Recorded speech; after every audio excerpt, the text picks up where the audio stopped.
दोस्तों नमस्कार, मैं Kumar Santosh Yadav, paramedical motivational speaker एवं पीएमएलटी न्यूज़ से। चलिए तैयारी करते हैं एमसीक्यू पार्ट 2। प्रीवियस वीडियो में एमसीक्यू पार्ट फर्स्ट के बारे में आप लोगों ने देखा था, कुछ क्वेश्चंस के आंसर्स दिए गए थे। अब एमसीक्यू पार्ट 2 एनसीएल का जो क्वेश्चन पूछा गया था उसका आंसर है। तो आप लोगों ने तैयारी करनी है तो पूरे वीडियो को ज़रूर देखिएगा, प्रिपरेशन करनी है तो पूरा वीडियो देखिए, लाइक चैनल को सब्सक्राइब कीजिए, लाइक कीजिए और शेयर कीजिए, बेल आइकन को जरूर प्रेस कीजिएगा। चलिए अब हम प्रत्येक क्वेश्चंस का आंसर देते हैं। तो आप लोगों ने अभी पिछला वीडियो देखा होगा जिसमें 1 से 25 तक क्वेश्चंस का आंसर दिया गया था। इसी सीरीज में पार्ट 2 हम स्टार्ट करते हैं। 25 से लेकर के 50 तक क्वेश्चंस के आंसर्स को बताया जाएगा, तो ध्यानपूर्वक वीडियो को पूरा देखिए। ठीक है, 10 से 15 मिनट का वीडियो होता है, परंतु अगर आप लोग को क्वेश्चंस का आंसर सॉल्व करना है और अपने तैयारी करनी है, चाहे वो एमपी पीईबी ग्रुप 505 ग्रुप 4-5 का हो वैकेंसी, या एम्स का हो, पीजे चंडीगढ़ का हो, या अदर्स का, तो उसके लिए पूरा वीडियो ज़रूर देखना पड़ेगा आपको। साथ में एक निवेदन है कि जो भी लोग नए हैं चैनल को सब्सक्राइब करें, लाइक करें और शेयर अवश्य करें। बेल आइकन को जरूर प्रेस करिएगा सो दैट इसी प्रकार की वीडियोस आप तक पहुंचेंगे तो नोटिफिकेशन आ जाएगा। चलिए हम स्टेप बाय स्टेप क्वेश्चंस को सॉल्व करने का कोशिश करते हैं। तो question number 26, internal quality control evaluation carried bye, Hindi में है इसका, आंतरिक गुणवत्ता नियंत्रण मूल्यांकन निम्न में से किसके द्वारा किया जाता है। 4 ऑब्जेक्टिव्स हैं: correct calibration and inspection, Levey Jennings charts, running control 3 times, none of these. आंतरिक गुणवत्ता नियंत्रण मूल्यांकन निम्न में से किसके द्वारा किया जाता है। सही अंशांकन और निरीक्षण, लेवे जेनिक्स चार्ट, रनिंग कंट्रोल 3 बार, इनमें से कोई नहीं।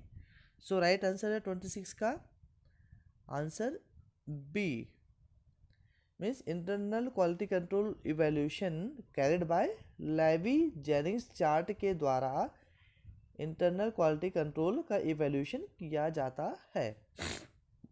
Now the question number 27, most of biochemistry reagents require temperature range for storage, अधिकांश जैव रसायन अभिकर्मकों या रिएजेंट्स के, बायोकेमिस्ट्री के अधिकांश रिएजेंट्स का भंडारण के लिए किस किस तापमान की आवश्यकता होती है। 10 degree Celsius, 2 to 8 degree Celsius, 32 degree Celsius, all of the above. मतलब कहने का ये है कि बायोकेमिस्ट्री के जितने भी रिएजेंट्स होते हैं उनको कौन से टेम्परेचर पर स्टोरेज के लिए पर्पज से रखा जाता है। तो इसका आंसर है बी, 2 से 8 डिग्री, 2 to 8 डिग्री टेम्परेचर पर बायोकेमिस्ट्री के सभी रिएजेंट्स को स्टोरेज पर्पसेस से रखा जाता है। नेक्स्ट क्वेश्चन है 28 नंबर,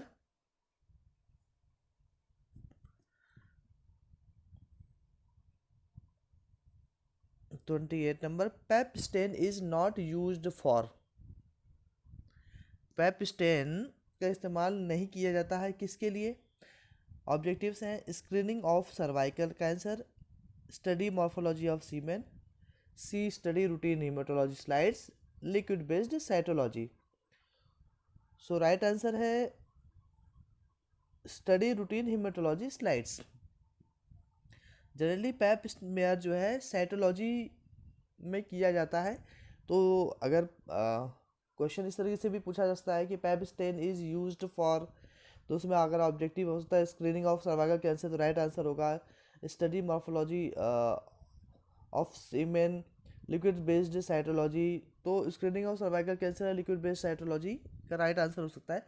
लेकिन जो अभी क्वेश्चन पूछ रहे हैं, इसका क्वेश्चन पूछने का मतलब है कि पैप स्टेन जो है कौन सी प्रोसेस में नहीं यूज़ किया जाता है। तो इसका राइट आंसर है C, study routine haematology slides.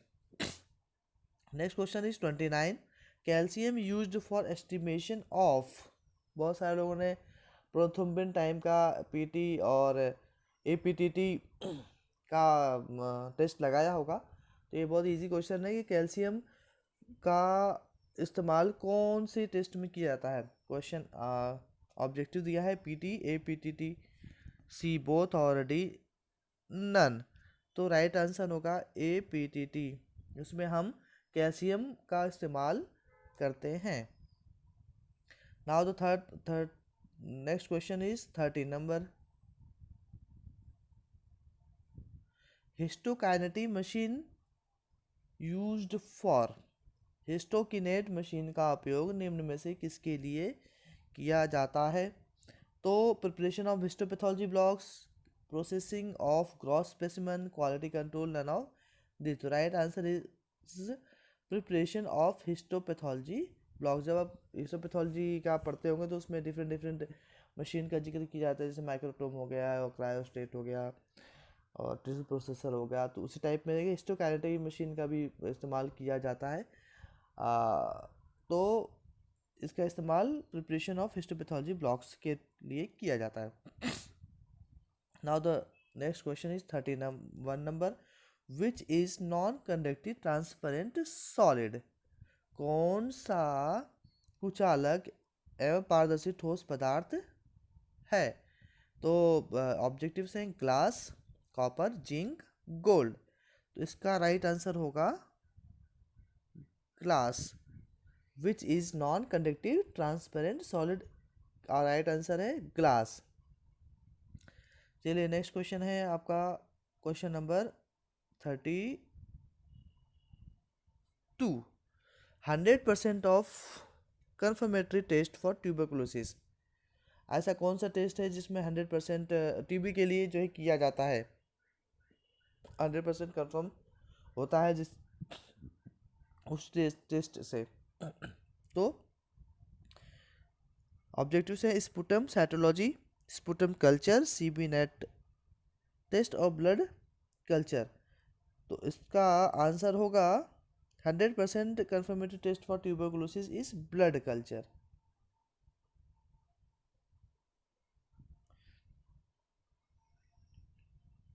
Next question है 33। Criteria for sputum smear examination.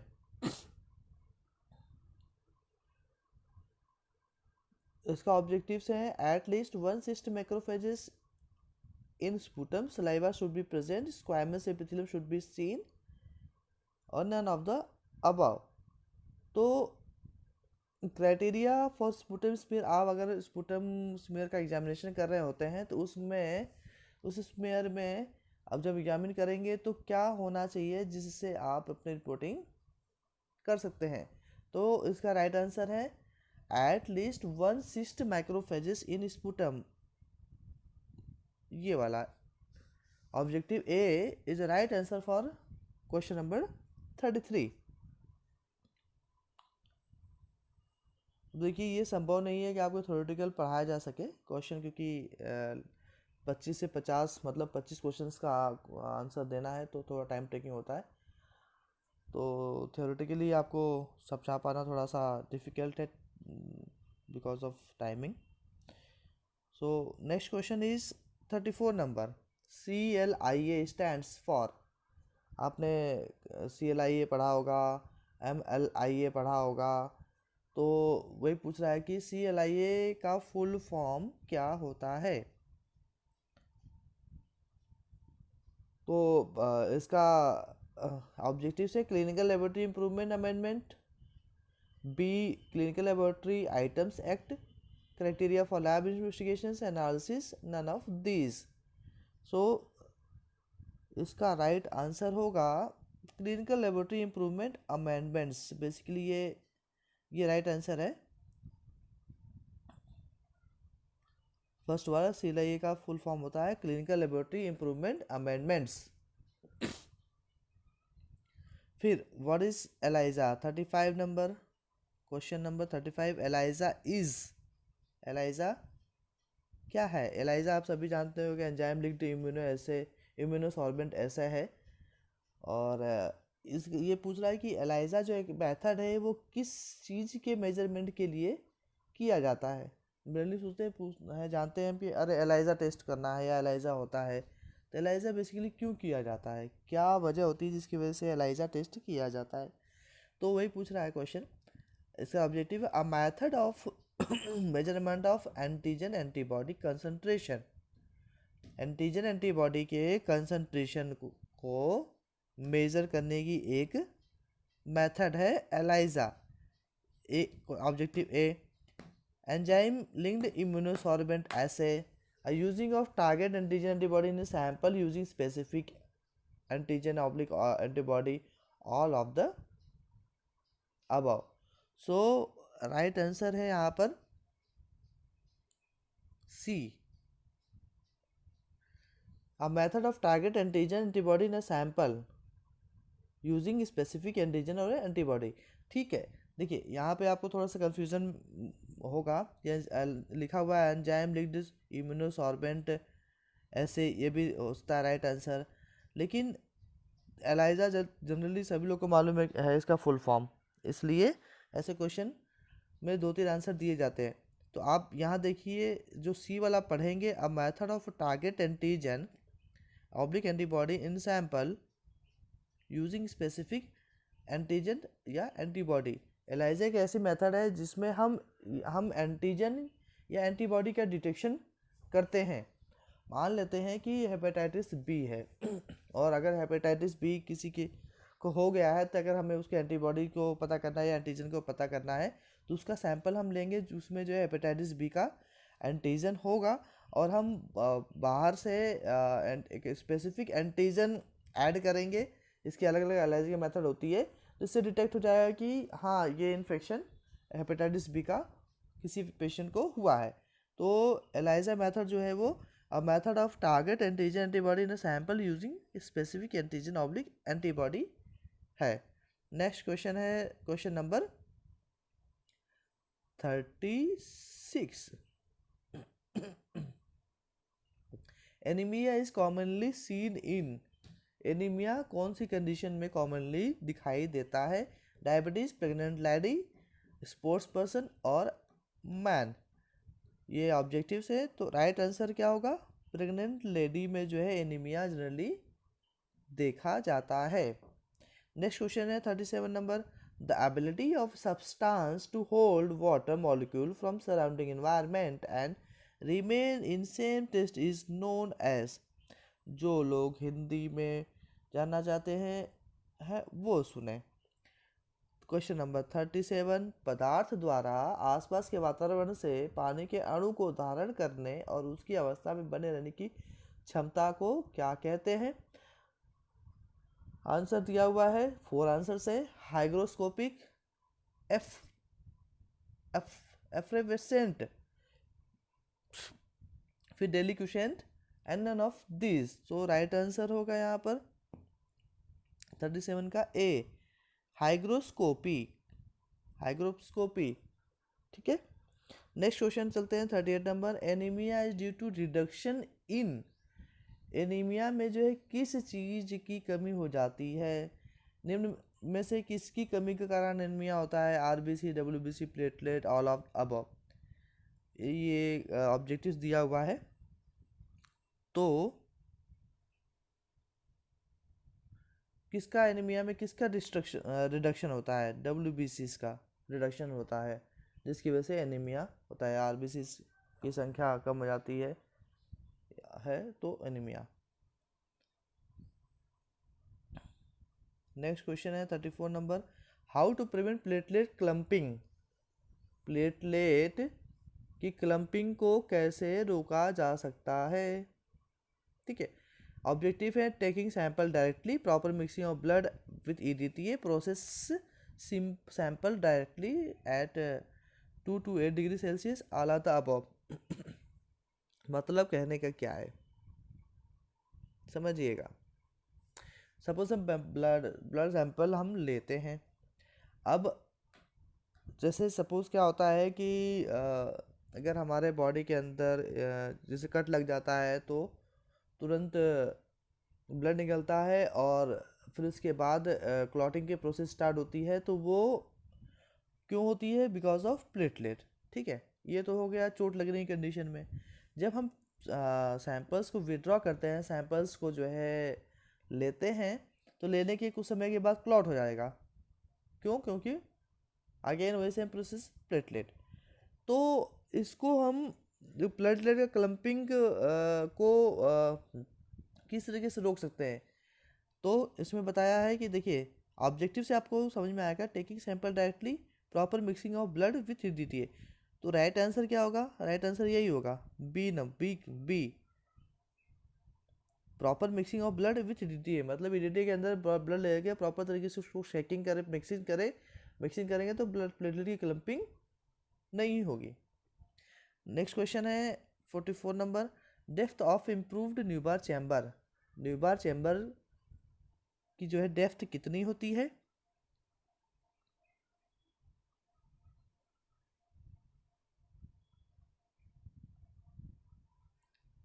2 mm is the right answer. Next question है, fructose test is in seen analysis done by. 41 का आंसर होगा डिस्कोकिनोल सॉल्यूशन। नेक्स्ट क्वेश्चन में चलते हैं हम 42 number पे, semen analysis should be done within a. Semen का analysis कितने समय के अंदर में कर लेना चाहिए? ऑब्जेक्टिव से 1 घंटे के अंदर कर लेना चाहिए, 30 मिनट के अंदर कर लेना चाहिए, 2 घंटे के अंदर कर लेना चाहिए,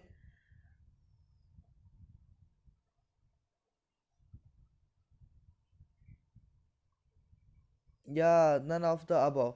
तो 1 घंटे के अंदर में जो है सीमेन एनालिसिस कर लेना चाहिए। नेक्स्ट क्वेश्चन है 43, CSF sample should be taken in the 3 bottles and bottle must be sent to lab in sequence as।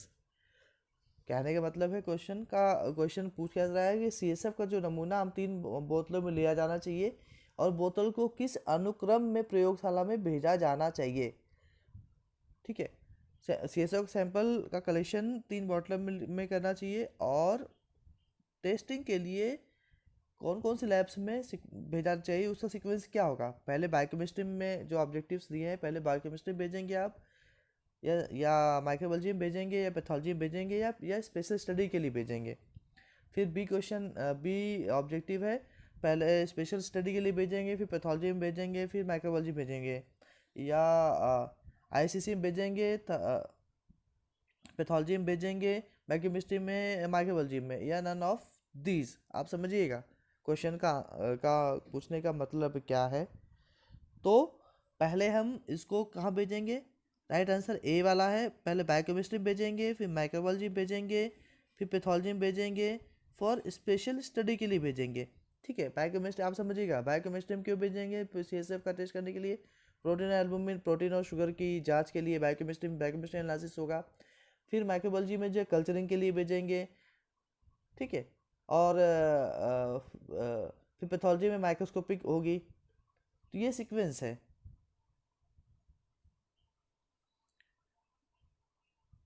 चलिए 44 question number, normoblast seen up to. Normoblast आप लोगों ने एरिथ्रोपोइसिस पढ़ा होगा, मींस फॉर्मेशन ऑफ RBC, वहाँ पे normoblast का जिक्र किया जाता है। तो नॉर्मोब्लास्ट कौन सी स्टेप में या किस आयु में देखा जाता है? First year of age, 6 months of age, 3 months of age, 2 months of age. तो right answer will be 6 months of age, B. ठीक है, अब question number 45, internal diameter of Wintrobe tube. Wintrobe tube का अंदर का डायमीटर कितना होता है? जनरली आप ESR का मेजरमेंट करते होंगे, तो वेस्टर्न ट्यूब है और विंट्रोप ट्यूब, 2 मेथड्स किया जाता है। तो वो पूछ रहा है कि विंट्रोप ट्यूब का इंटरनल अंदर का जो डायमीटर कितना होता है, वो होता है 2.5 mm। राइट आंसर है B, 2.5। 46 number, special stain used for acid fast bacilli. Special 46 question, special stain acid fast bacilli या ट्यूबरकुलोसिस के लिए कौन सा स्पेशल स्टेन का इस्तेमाल किया जाता है? तो Ziehl Neelsen stain right answer होगा। फिर 47 question number, cryostat used in cryostat किस में इस्तेमाल किया जाता है? In intraoperative diagnosis, frozen section, both A and B. तो 47 नंबर होगा सी, बोथ, मतलब फ्रोजन सेक्शन के लिए भी इस्तेमाल किया जाता है, इंट्राऑपरेटिव डायग्नोसिस के लिए किया जाता है। तो राइट आंसर जो है इसका सी है। 48 number question, needle most commonly used for collection of venous blood is, very important. जो हम ब्लड कलेक्शन करने के लिए निडल का इस्तेमाल करते हैं, जब हम वेन से ब्लड का सैंपल लेते हैं तो उसमें निडल का साइज क्या होता है, कितने गैस की होती है? गॉज। तो इसमें 4 ऑब्जेक्टिव दिया हुआ, 19 से 21 गॉज, 20 से 22 गॉज, सी 23 से 23 गॉज, 24 गाज। तो राइट आंसर क्या है? बी, 20 से 22 गॉज।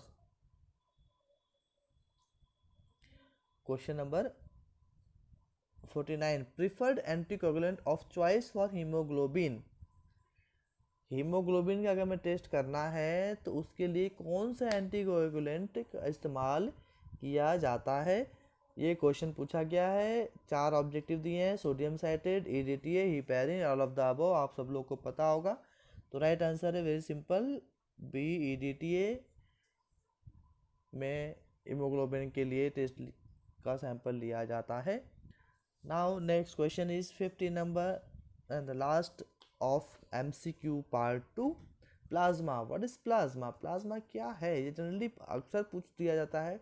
आप लोगों ने वाइवा में भी जो है अपने प्रैक्टिकल एग्जाम में भी पूछा होगा आपके टीचर्स ने कि difference between plasma and serum, अक्सर क्वेश्चन पूछा जाता है इस टाइप से। तो प्लाज्मा क्या है? Objective is obtained by centrifugation of the anticoagulant added blood, is obtained by clotting by blood, contains no clotting factors, none of the above। Hindi में भी जानिएगा। एंटीकोगुलेंट मिश्रित रक्त के अपकेंद्रण द्वारा प्राप्त किया जाता है, रक्त के थक्के द्वारा प्राप्त किया जाता है, कोई थक्का कारक नहीं है, उपरोक्त में से कोई भी नहीं। तो प्लाज्मा क्या है? इस प्लाज्मा, देखिए सीरम आप लोग जानते हो कि सीरम क्लॉटेड ब्लड से जो तरल पदार्थ अपर साइड में आता है लिक्विड फॉर्म में, वो होता है सीरम। और ये भी कह सकते हैं कि क्लॉटिंग करने के बाद, जो सेंट्रिफिकेशन करने के बाद जो पदार्थ आता है लिक्विड फॉर्म में अपर में, वो सीरम कहलाता है। उसी प्रकार से प्लाज्मा में ब्लड में को जब एंटीकोगुलेंट के साथ मिक्स किया जाता है तो वो लिक्विड फॉर्म में ही रहता है, और उसको जब हम सेंट्रीफ्यूज करते हैं तो दैट इज अपर लेयर जो है वो होता है, अपर साइड में जो आता है वो प्लाज्मा कहलाता है। तो इसका 50 का राइट आंसर क्या होगा? Is obtained centrifugation of the anticoagulant added blood, anticoagulant मिश्रित रक्त के अपकेंद्रण द्वारा प्राप्त किया जाता है, दैट इज प्लाज्मा। तो ये हो गया सीरीज MCQ पार्ट 2, आप लोग ये समझ लिया। नेक्स्ट जो है 51 से 75 तक जाएंगे हम, ये अभी सब्जेक्टिव का क्वेश्चंस चल रहे हैं। उसके बाद जो general studies, Hindi, English, reasoning, maths से संबंधित क्वेश्चंस पे भी जाएंगे हम। तो निवेदन है कि चैनल को सब्सक्राइब कीजिए, लाइक कीजिए, शेयर कीजिए, बेल आइकन को जरूर प्रेस कीजिएगा। बहुत बहुत धन्यवाद।